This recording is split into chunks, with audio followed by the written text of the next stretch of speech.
Как стать мастером в общении? Простые и эффективные стратегии. Освоение искусства общения может быть сложным.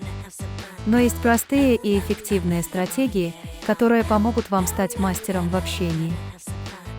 Все мы хотим быть уверены в общении, но как это достичь? В этом видео мы поделимся с вами несколькими советами.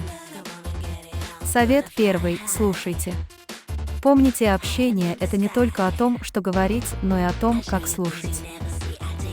Совет второй. Держите контакт глаз. Это показывает уважение и внимание к собеседнику. Совет третий. Будьте собой. Не пытайтесь быть кем-то другим, просто будьте собой и выразите свои истинные мысли и чувства. В заключение, применяя эти простые и эффективные стратегии, вы сможете стать мастером в общении. Подписывайтесь на наш канал, чтобы узнавать больше полезных советов.